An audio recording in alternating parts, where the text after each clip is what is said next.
Hello, and welcome to From Incident to Action, Empowering Organizations in Cloud Security Incident Management.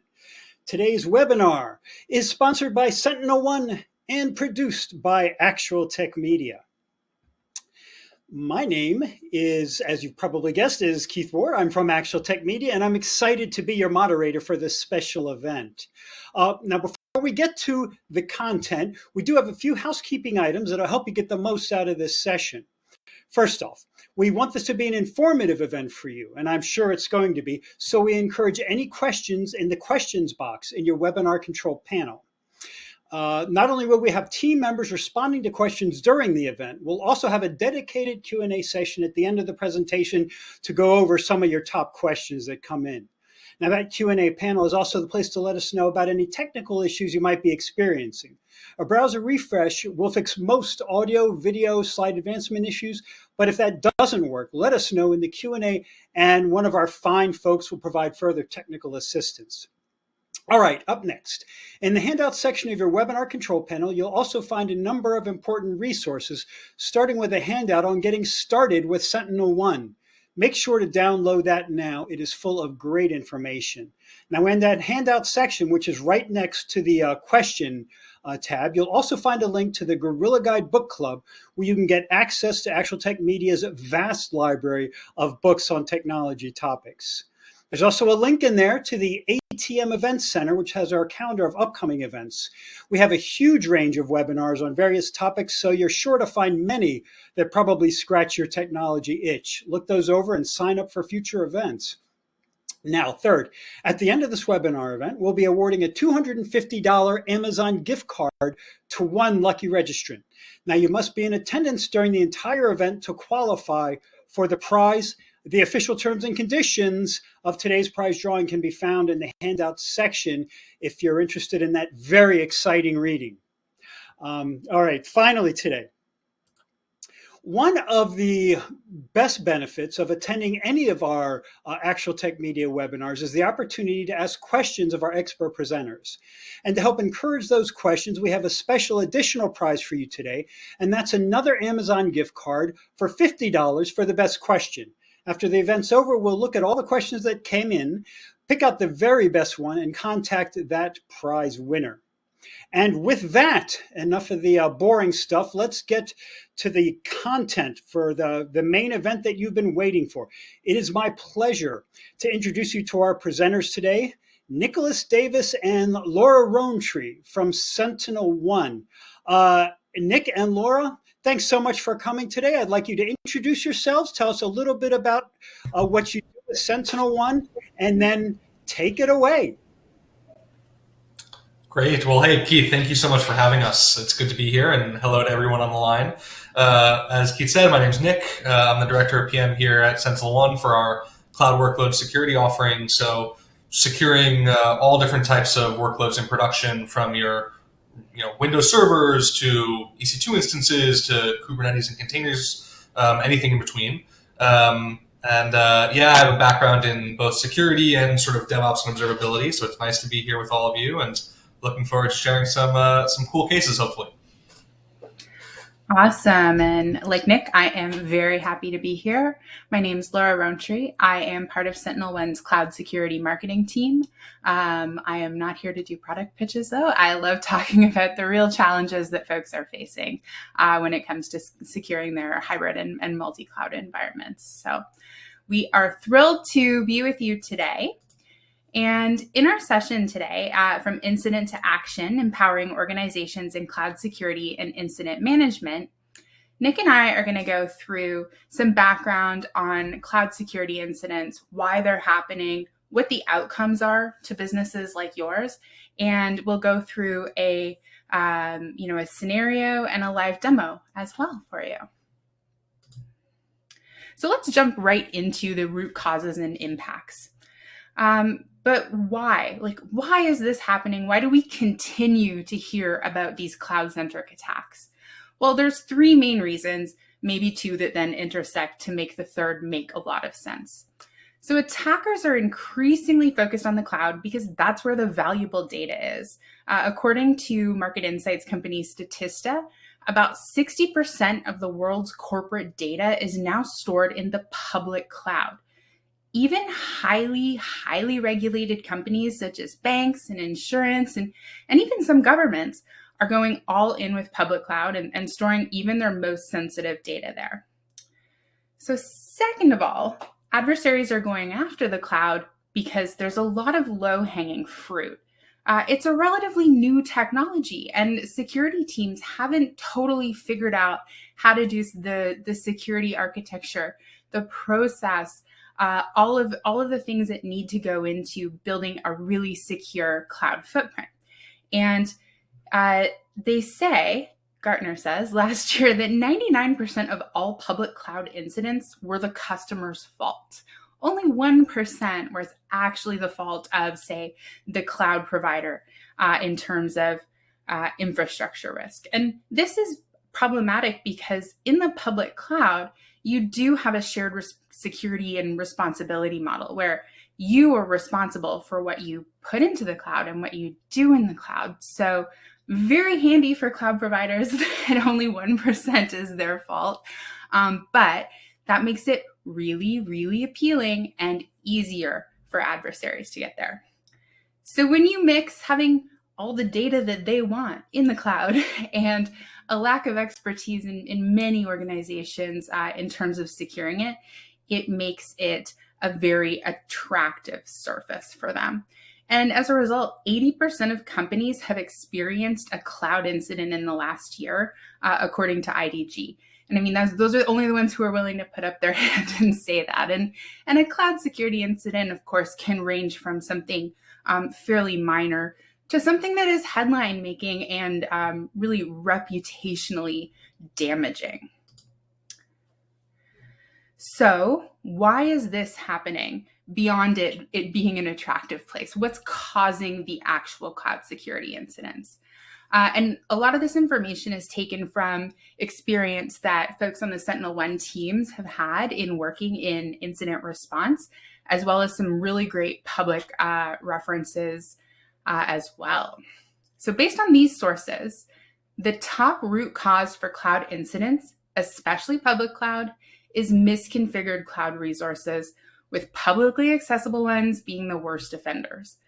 So we used to hear a ton about S3 buckets, right?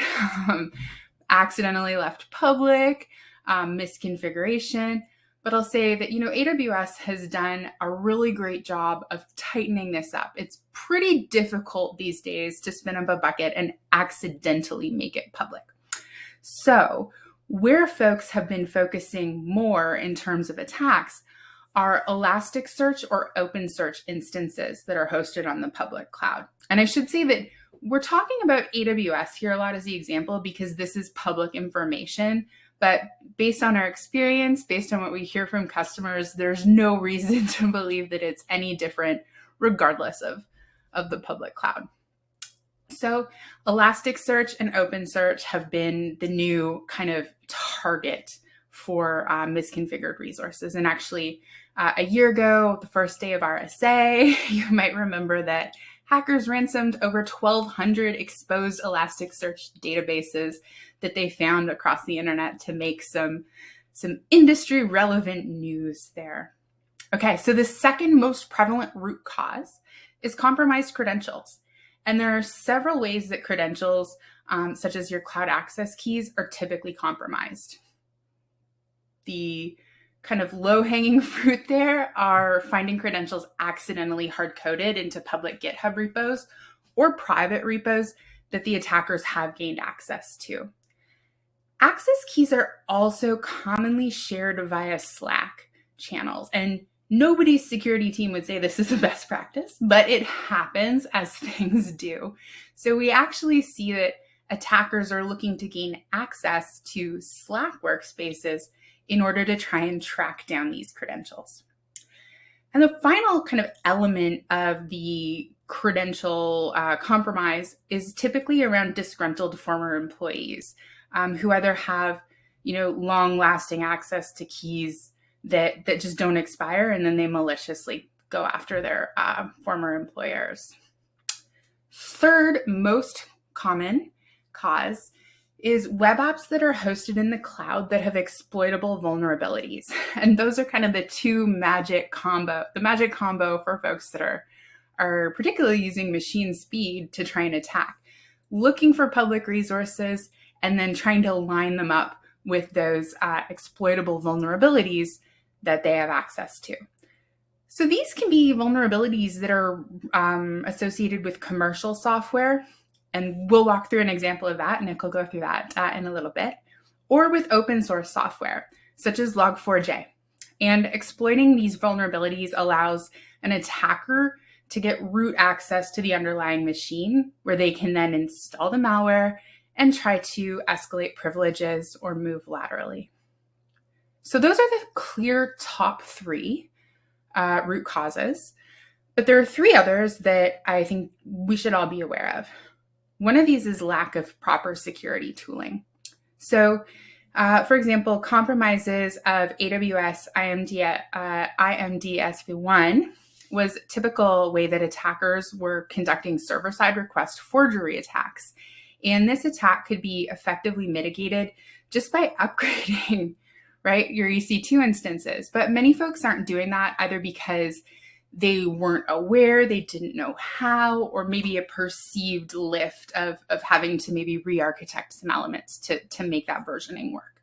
So keeping things updated, having the right security tool for the job makes a big difference. The next one is on-premises cloud to cloud pivots. And this one's interesting because it's trying to take that traditional initial compromise via phishing. And then harvesting standard corporate credentials and using privilege escalation and lateral movement techniques to move into the cloud, trying to get cloud admin access. So reads like a traditional phishing attack, but the outcome is actually access to your cloud environment. And finally, supply chain attacks, which we do hear, I think, more and more about, and they can take different forms. But one that we see a number of times is attackers inserting malicious code into both commercial and open source software that's used by cloud users. So an example of this, of course, would be the SolarWinds attack in 2020, or a public reported issue where a crypto miner found an AWS community AMI for EC2, and we're able to go from there.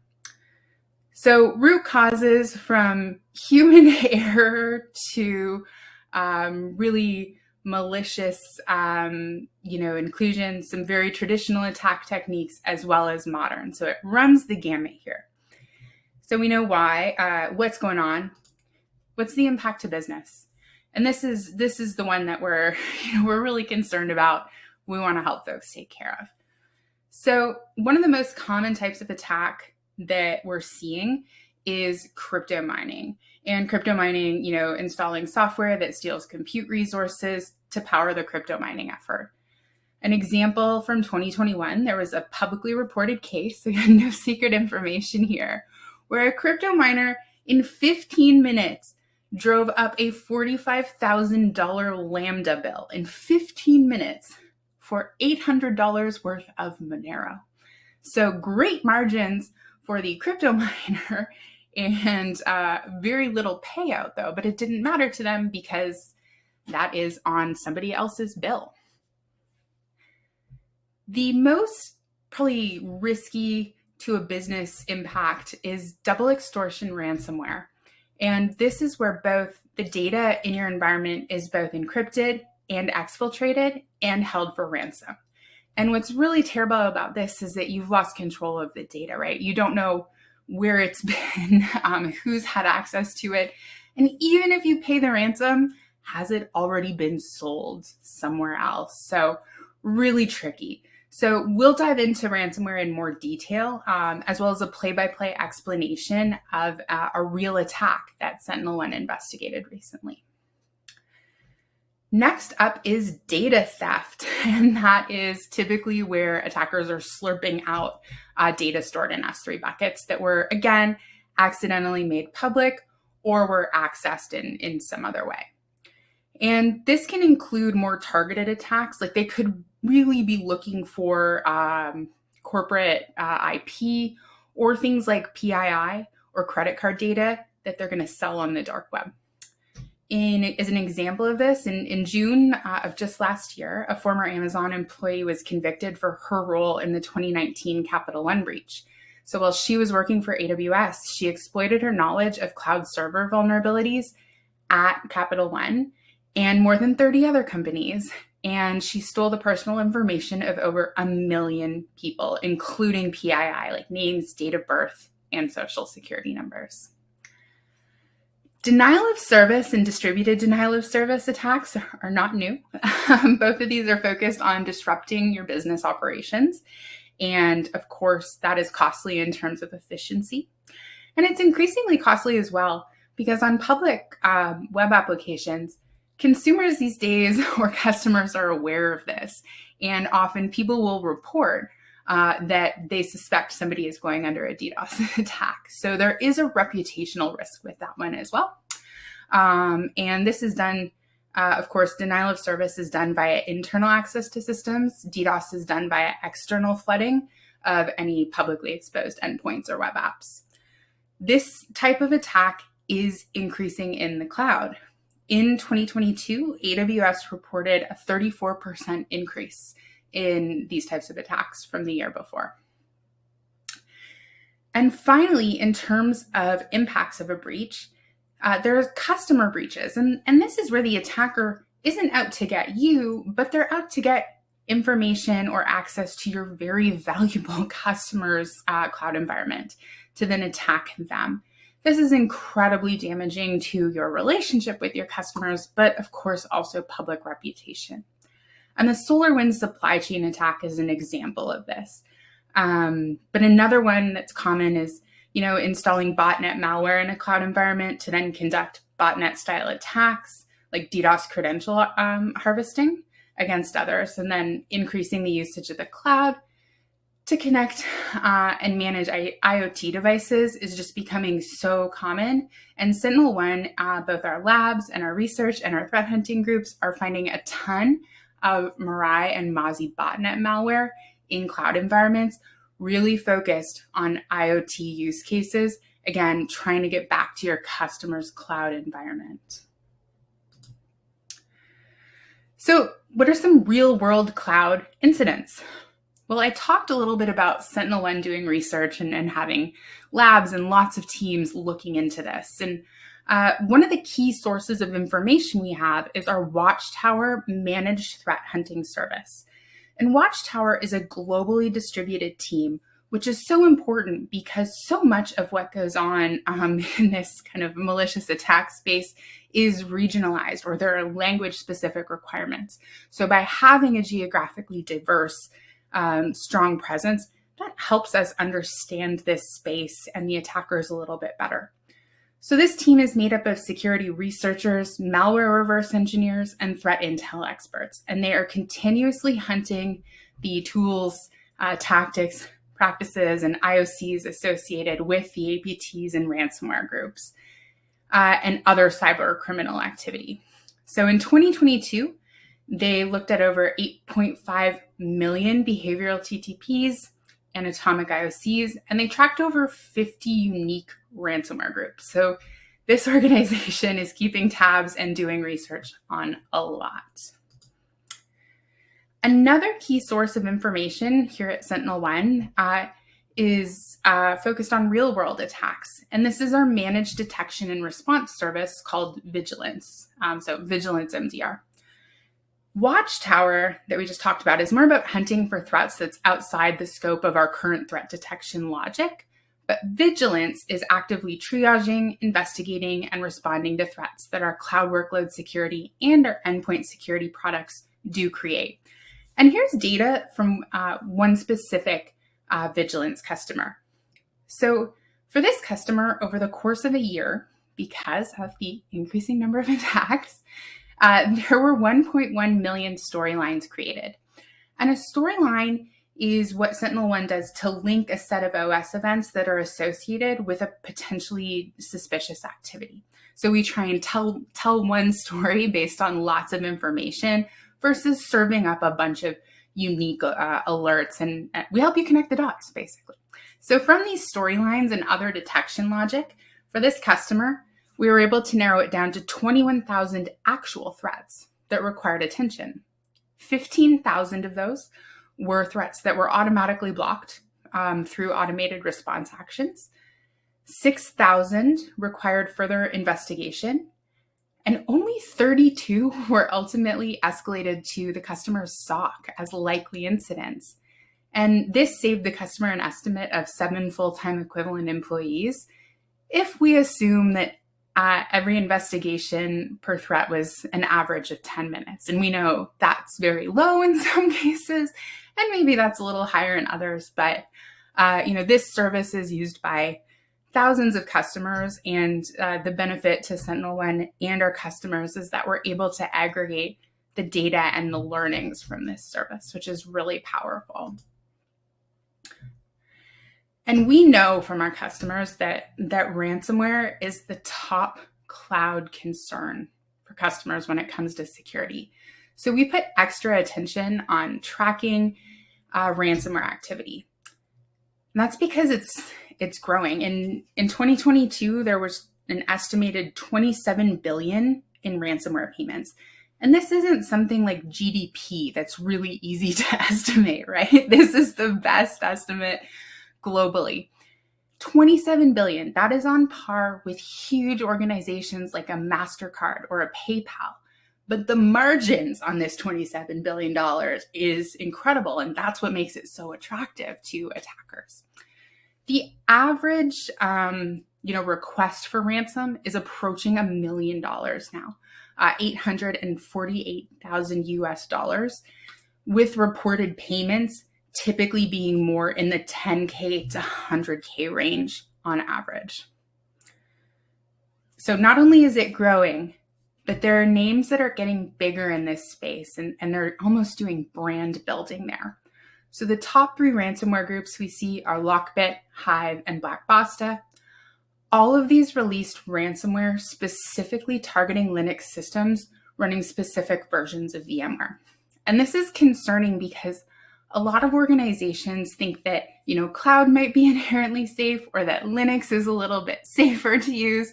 So these 3 powerhouses in the ransomware space are taking advantage of that. So we talked about why is it so attractive?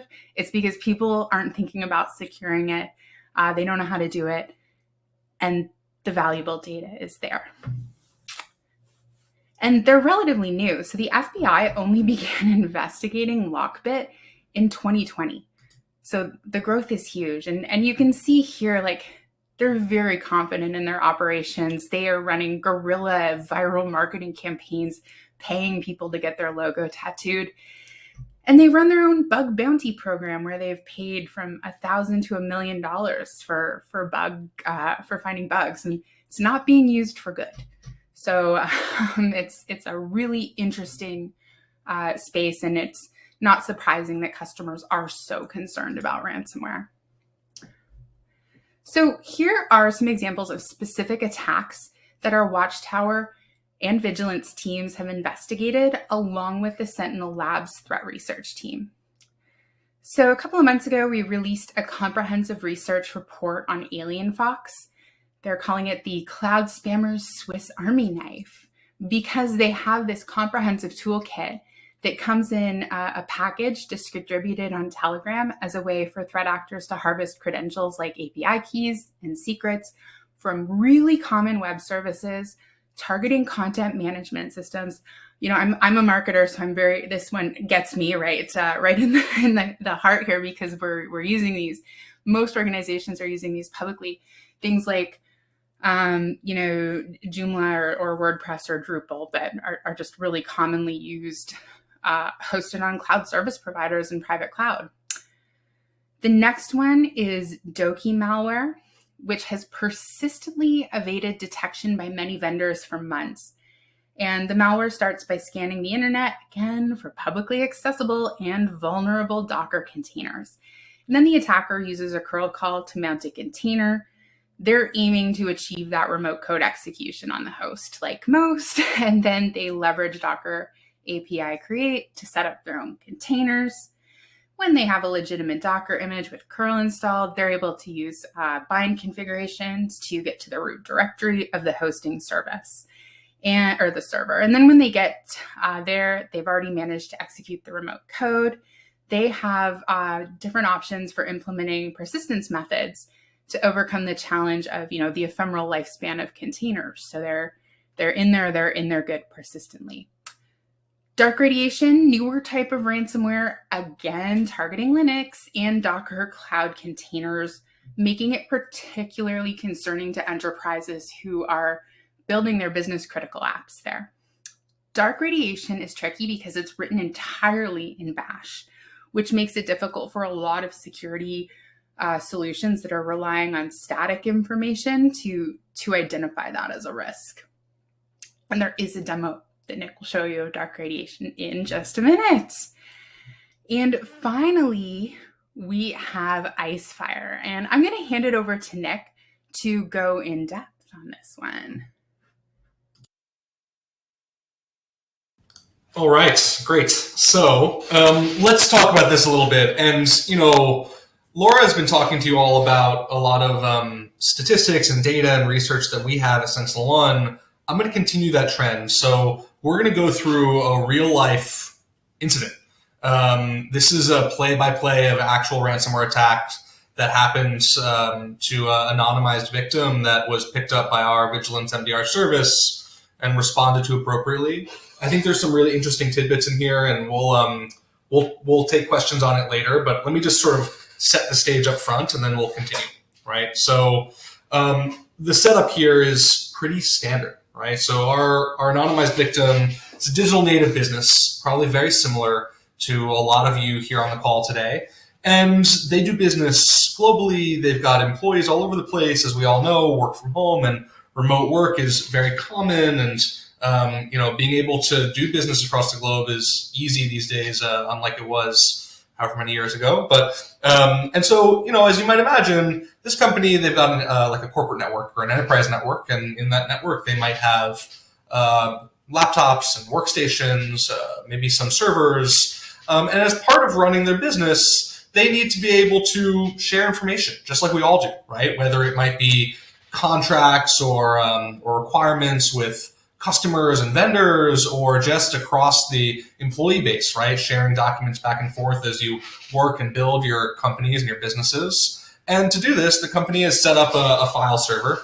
It's running on a Linux server, and by design, actually, it's accessible to the public internet, because again, you might need to share information with an employee that's on the road, or with a vendor or a customer that's not inside of your network. And so it sits at the edge here, right?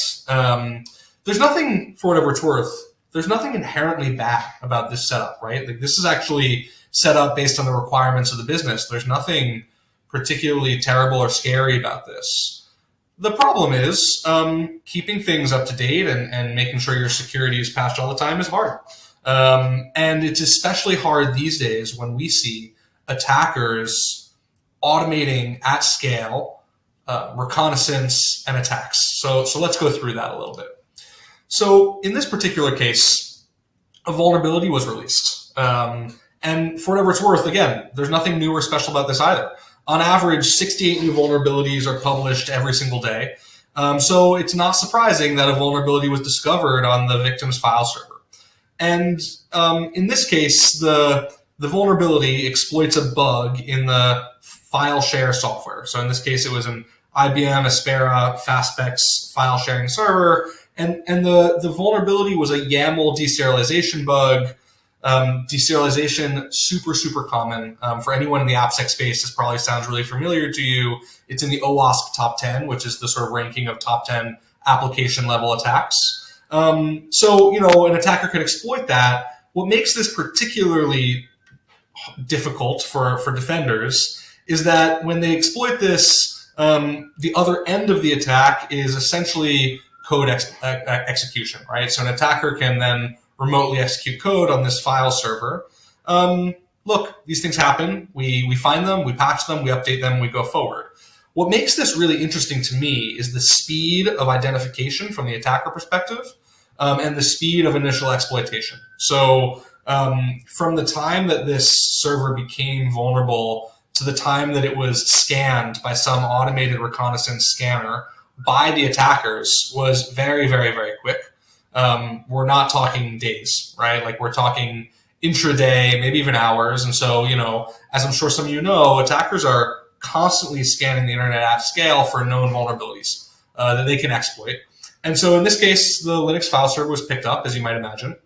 So what happened next, right? An attacker identifies an exploitable server in a customer environment or in a victim environment. What we saw was, again, automatic initial compromise, right? So essentially at machine speed, what the attacker did is they sent an exploitation payload for this vulnerability. And the sort of post-exploitation stage of that payload, what it did was it launched a shell, a bash shell in this case, an interactive bash shell, and it piped it back out over the public internet. So this is what we would typically call a reverse shell, right? So server's exploited, attacker now has shell level access to the server that this file share is running on, and we're off to the races. So how does this work from here? We see yet another stage of attack, right? So now we have initial access. The next stage of the attack, which also happened at machine speed, so on the order of seconds and minutes, what the attacker then did was they ran a new command. So they ran actually something very interesting. The ransomware that was dropped on this Linux file server at this point was what I would call idempotent, right? So if you can see on the screen here, the first command that was run by the attacker was a command to remove any existing malware that was already on the machine.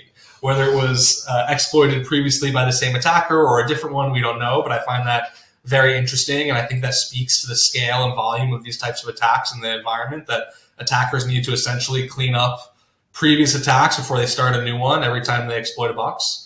And from there, what happened was the attacker downloaded a payload from the public internet, from an IP address that they control. There's really two payloads here. There's a file called demo, and there's a file called iFire. They made them executable, and they launched them, right? So this is where we see the actual impact of these attacks coming in. So what did SentinelOne see? Well, this story is based on a real life scenario, right? And this customer in particular was running our cloud workload security offering, Cielos, and they were running it in detect mode. And this product is eBPF powered, AI-based threat protection. So our agents can detect or block or mitigate ransomware attacks at the same speed as the attackers are attacking. And so what we ended up seeing was the full chain of the exploit, right? So we see some Ruby-based files and libraries being run and exploited. That's part of that file share that was exploited in the beginning. And what we see is that Ruby process then launches. If you can see, it's a little difficult because the screen might be small, at least it is on the presenter view for me.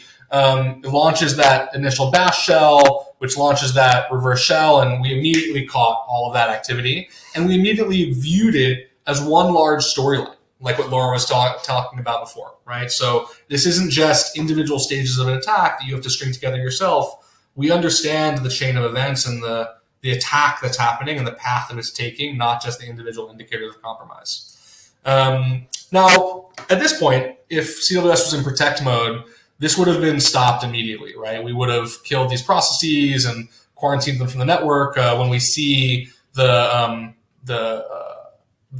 binaries or malicious files that get written to disk, we can quarantine them. So this attack would have never been successful in the first place. But because we were in detect mode, that's okay. Our vigilance teams found it, investigated it, realized that it was bad, and immediately took action after the fact, which is also possible in CWS.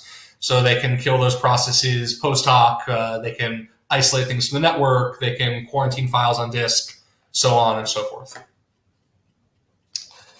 So actually, before I move forward to the next sort of live attack, so this was an attack case, and we'll move to another live attack after this, I want to call out a couple of things and how it relates to what Laura was telling us earlier. So, we were talking about the top, vulnerabilities, the types of attacks, the impact. We can see all of that linked together here in a real world example, right? So what was the root cause? It was a vulnerable application exploited automatically at machine speed. What was the impact? It was ransomware, right? Now, in this case, it didn't make its way to double extortion, but it could have potentially, right? That could happen as well, where they exfiltrate that data as well as they're encrypting it. And so, you know, I think it's really important to keep all of that in mind. And the financial benefits are clear. You have essentially an endless supply of vulnerabilities being given to you every single day. You have a set of software that's running in SaaS level margins if you're in the SaaS world. And so, you know, financially motivated crime is large in this area. So I'll give you an example of one other thing in this space before we move on. And this is going to be the dark radiation ransomware that Laura mentioned earlier. So we've talked about iFire, how it makes its way into environments, whether it's in hybrid environments, enterprise networks, or clouds. These things could happen in any of these environments because of the way the attacks are run. Let's talk a little bit about the next one, which is dark radiation as well. So this is another type of ransomware, and in this case, what I want to show you all is how the SentinelOne agent and cloud workload security in a protect mode would stop these types of things in their tracks at machine speed at the agent level, essentially. So before I do that, let me just tell you a little more about Cielos. So I mentioned that it's detection and remediation. The other things about this product that are important to understand is that we also offer sort of investigative and hunting and forensics workflows, right? So it's not just good enough to find and stop attacks. We also want to help you, the human users, really understand what's going on. We have petabyte scale telemetry that you can search instantly across process, file, network events. This will accelerate, you know, investigations for you, our end users, but also for Watchtower, for Vigilant, for incident response, etc. And I think maybe even more important than all of that, I think the underpinning of any product of this type has to be stability and performance. These are your production environments. They have to stay up. They have to be running. The software that you install on them can't cause undue burden from a cost perspective, taking up too many resources. It also has to be trusted by you and your IT and engineering teams. So, you know, these teams need to make sure that when you install security agents in the environment that they're not going to cause outages, right? Very important. You might not own this infrastructure. In fact, it's very likely that you don't.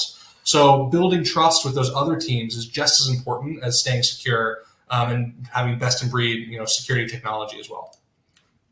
And so the way all this works is there's sort of multiple detection engines that run as part of our SentinelOne Cielos agents, right? And they run indiscriminately. It could be in VMs, Windows, Linux servers. It could be in AWS, Azure, GCP, OpenShift. We natively protect Docker and Kubernetes clusters, all the containers running on these workloads as well. And so let's take a look of how this works in practice, right? So this is that dark radiation ransomware, and I'll just jump right in for you now. Back on my host, I'm going to escalate my privileges, and then I'm going to download and run ransomware. So here on the right, we have our incidents tab. So far, the host is clean. I'm going to kick off the ransomware script. Okay, it is downloaded and begun encrypting. And as you can see, my connection to the host was closed. Our agent severed the SSH session, which initiated the attack. And even before I could speak to it, we have gone from an unmitigated threat to a mitigated threat. So I'm going to go ahead and make this window full screen and talk a little more about what that detection and remediation looks like. All right. Another thing that we capture and render for you is the full process tree of this threat. So we generate a timeline. At 12:41, the event started. At 12:42, it ended. So here's our SSH where we launched into the process. We have bash. Let me go ahead and filter down to curl. Oh, I don't have the curl. All right, so here's my sudo. Let me get this window out of the way.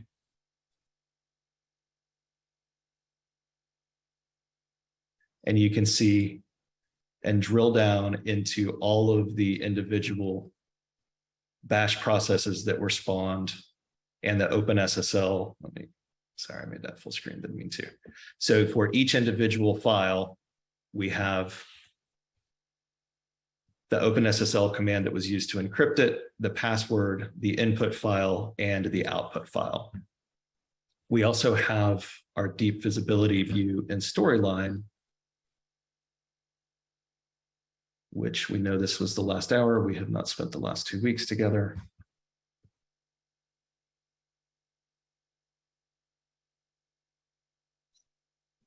Where you can drill down into the 180 files that were touched. And we also have the ability to perform threat hunting and response by looking at things like the outbound IP address from which this site was, from which this script was retrieved.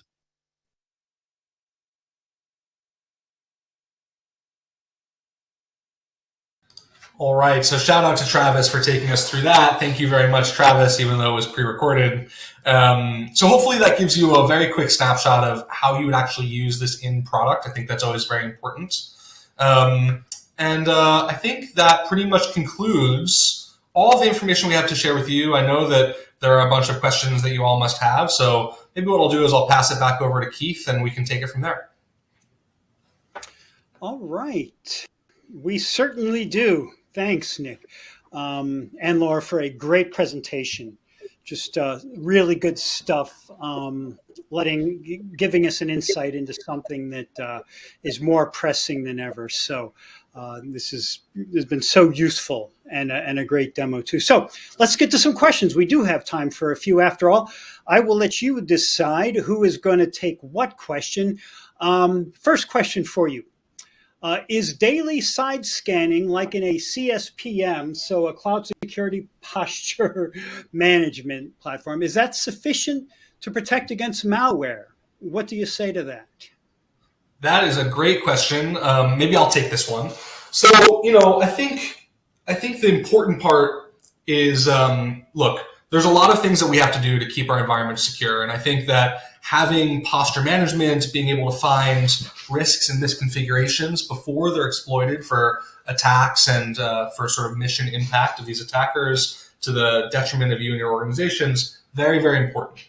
But I think the learning that I take away from all the research that we've seen today and some of the case studies that we went through is that attackers are moving at automated machine speed.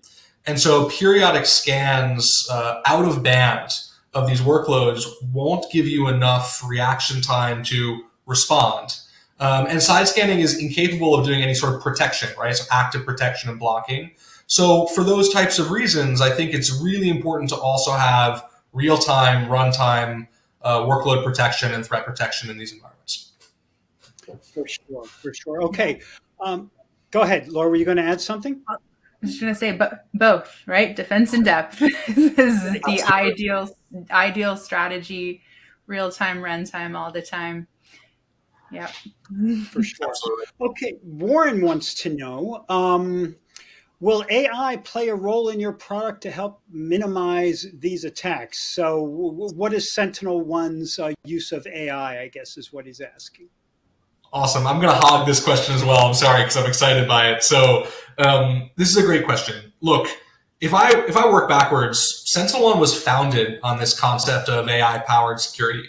And look, when SentinelOne was founded, it was a different type of technology, but still the same theories apply, right? So those detection engines that we saw in use today, the ones that identified these storylines, blocked, malicious, ransomware, these are all highly advanced machine learning models trained on billions and billions and billions of pieces of data. And those are embedded directly into our agents today that do that sort of real-time on-agent verdict of what is bad and what isn't. So that's baked into the DNA of the company. Now, going forward, the next sort of phase of the AI ecosystem in general is generative AI, right? And I think the opportunity for generative AI at SentinelOne is massive. I'm sure some of you saw that recently we announced Purple AI, which will be integrating directly into our platform that'll help force multiply your workforce, right? Help you interact more naturally with our platform to ask questions and get answers in human language so that you don't have to learn a query language or anything of that nature. And I think that speaks to another potential question on this list around how easy or hard is it for different non-security folks to use these tools. But I think it also can help level up the people that you do have, right? So not just accelerate their ability to use these tools and their ability to get the job done, but also to help them become more experienced, learn more, do more, level up that tier 1 SOC analyst to a tier 3 SOC analyst or a threat hunter or whatever it might be. So this is part of the SentinelOne platform, and expect to see a lot more coming in the future. Great. There's another question actually directly related to that from Paul, who wants to know, what's the learning curve for using SentinelOne? Really important question, obviously, for already overworked, IT staffers. Yeah, Paul, thanks for the question. It's a great one. I'm going to take this as well, Laura. I'm sorry, and then I'll back off a little bit. I'm just a little excited here. So, I come from a little bit of a DevOps background myself, and like I mentioned earlier, I think it's really important that we partner with our engineering, DevOps, or platform engineering counterparts. They typically own the infrastructure. They also typically own the fix lifecycle, right? So when you need vulnerabilities patched or you need new things deployed, like new agents deployed, they'll be the ones that typically do that for you. So SentinelOne takes that into account from day one, right? So our agents are fully deployable in sort of the normal standard methods that DevOps teams use every day, whether it's via Helm chart or via specific repos or packages. We integrate well with all sorts of different tools in that respect. But also, as you hopefully saw in the demo that Travis gave, the platform is really designed to surface human level insight about what happened. And that includes, by the way, enrichment of what is this workload, right? So do we know whether it's a container or a Kubernetes cluster? And if so, what workload is it running? What is the namespace or the deployment? All of that information is bubbled up at the top level. So it's really easy to understand the 3 whats, which is what, so what, and now what. Okay. So final audience question here today.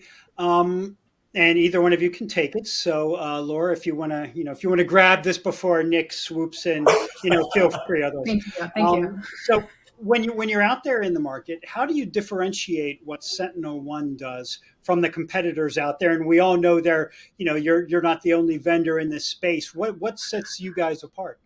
Oh, that's such a great question. And I'm happy to take this one, and Nick, contribute as you see fit here. But I think two of the really important ones we've just talked about. So SentinelOne built itself on AI, recognizing that static information about threats isn't enough for real-time threat management. You need that machine speed protection against machine speed attacks. So using multiple detection engines in one single agent that's lightweight, including multiple types of AI, is a big differentiator for us. We didn't just stick AI into our marketing copy, this spring when it got really exciting in that space. That's part of who we are, and we fundamentally believe in how we are going to help our customers protect themselves. The second piece is really around ease of use. You saw the dashboards, you saw Travis's demo. That's real product. Those are not mock-ups.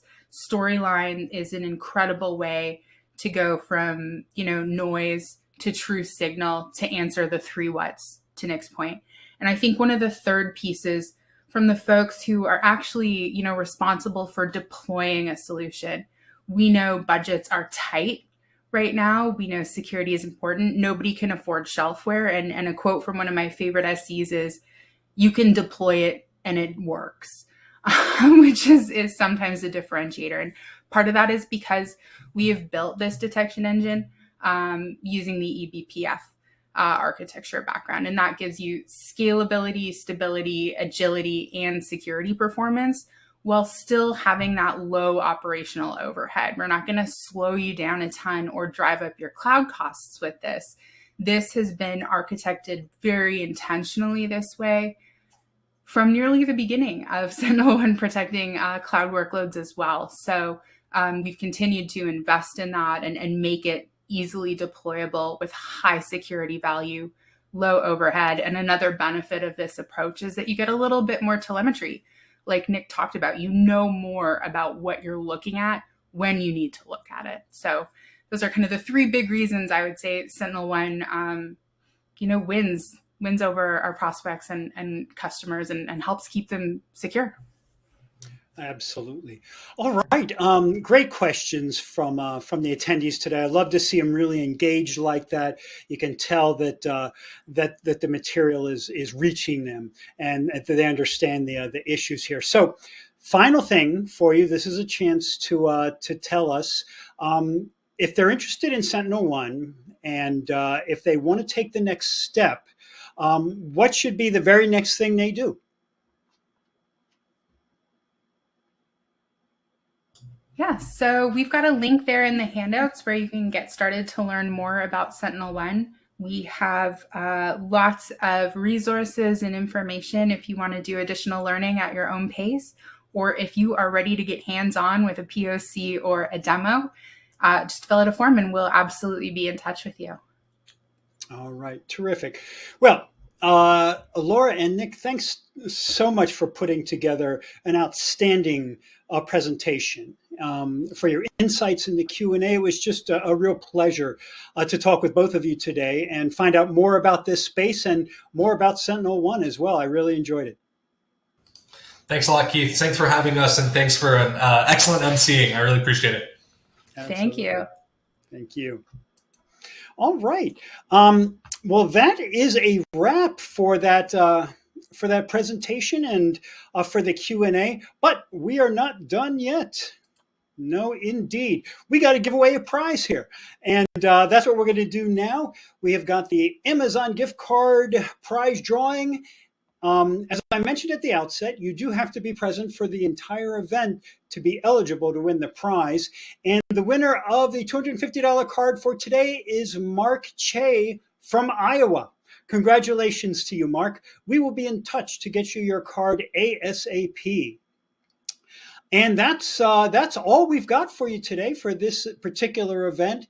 It was truly a fun afternoon and a great way to spend some time.